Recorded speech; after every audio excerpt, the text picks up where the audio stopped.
ஜோதி labs கம்பெனியோட Q3 results வந்து கொஞ்சம் நெகட்டிவா தான் இருக்கிற மாரி இருக்கு. இந்த ரிசல்ட்ஸ் எப்படி இருக்கு? அண்ட் தென் இந்த ஸ்டாக் இப்ப கன்சிடர் பண்ணலாமா வேணாம்னு சொல்லிட்டு டீடைலா பார்ப்போம். ஏன்னா ரூ. 300க்கு ட்ரேட் ஆயிட்டு இருந்தது. இப்ப ரூ. 250 கீழ வந்து ட்ரேட் ஆக ஆரம்பிச்சிருக்கு. சரி ஓகே இந்த கம்பெனி நெட் ப்ராஃபிட் வந்து எவ்வளவு பண்ணிருக்காங்க அப்படின்னு சொல்லி பார்க்கும்போது ரூ. 81 கோடி நெட் ப்ராஃபிட் வந்து மேக் பண்ணிருக்காங்க. இது 7% வந்து இயர் ஆன் இயர் பேசிஸ் வந்து டிராப் ஆயிருக்கு நெட் ப்ராஃபிட்.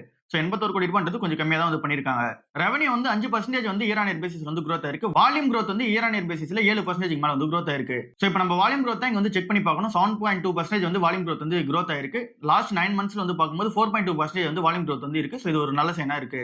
லாஸ்ட் 9 மந்த்ல 4.5% வந்து இங்க வால்யூம் குரோத்தா வந்து இருக்கு. சோ இது வந்து ஒரு நல்ல சைனா இருக்கு. சோ அப்படினா இது என்ன இண்டிகேட் பண்ணுது அப்படினா இந்த கம்பெனியோட ப்ராடக்ட்ஸ் ஆன இந்த என்கோ, உஜாலா, மேக்ஸோ இது எல்லா ப்ராடக்ட்டுமே நல்லா சேல் ஆகுது அப்படின்றது நல்லா தெரியுது. எபிட்டா மார்ஜின் மட்டும் 16.5% ல இருந்து 15% தான் வந்து குறைஞ்சிருக்கு. சோ இந்த கம்பெனி காஸ்ட் கண்ட்ரோல் பண்றதுக்கு கொஞ்சம் வந்து ஸ்ட்ரகிள் பண்றாங்க. இங்க வந்து ரா மெட்டீரியல்ஸோட காஸ்ட் வந்து அதிகமா இருக்கு. இத தாண்டி ப்ரமோஷன் ஆக்டிவிட்டீஸ் அதிகமா ஸ்பெண்ட் பண்றதா வந்து சொல்றாங்க. சோ அதனாலேயே இந்த காஸ்ட் கண்ட்ரோல் வந்து பண்ண முடியல. ஃபேப்ரிக் கேர் தான் இந்த ஒரு இன்ஜின் குரோத்தா வந்து இருக்கு இந்த கம்பெனிக்கு. சோ அது வந்து 9.2% வந்து குரோத் ஆயிருக்கு. இங்க இந்த கம்பெனியோட பிராண்ட்ஸ் ஆன உஜாலா, என்கோ, அப்புறம் இங்க வந்து மிஸ்டர் ஒயிட், இப்போ வந்து டாக்டர் உல்லுன்னு சொல்லிட்டு ஒன்னு எடுத்துட்டு வந்திருக்காங்க. சோ இது எல்லா ப்ராடக்ட்ஸ்மே நல்ல ஒரு சேல்ஸ் வந்து இருக்கு. மெயினா லிக்விட்ஸ் வந்து நல்ல சேல்ஸ் வந்து இருக்கு. டிடர்ஜென்ட் பவுடரை விட இது ஒரு நல்ல சேனா இருக்கு இந்த கம்பெனிக்கு. டிஷ்வாஷ் செக்மெண்டோட அந்த ஒரு growth பொறுத்தவரை வால்யூம் growth 7% வந்து இருக்கு. பட் ஆனா வேல்யூ கொஞ்சம் கம்மியா தான் வந்து கிரியேட் பண்ணுது இந்த ஒரு பிசினஸ்ல இருந்து. அடுத்ததா பர்சனல் கேர் வந்து 10% வந்து வால்யூம் growth வந்து இருக்கு. சோ இது வந்து ஒரு நல்ல சைனா வந்து இருக்கு. இங்க ஜிஎஸ்டி கட்க்கு அப்புறமா இது ஒரு நல்ல சைனா வந்து இருக்கு. அடுத்ததா இந்த ஹவுஸ் ஹோல்ட் இன்செக்டிசைட்ஸ் இருக்குல்ல, சோ அது ஒரு growth பொறுத்தவரை 12% வந்து growth இருக்கு. சோ இந்த ஸ்டாக் இப்ப என்ன பண்ணலாம் அப்படின்ற கேள்விக்கான ஆன்சர் வந்து இப்ப நம்ம ரூ. 300 வந்து கன்சிடர் பண்ணிருக்கீங்க அப்படின்னா இப்ப ரூ. 250 இறங்கி இருக்கும்போது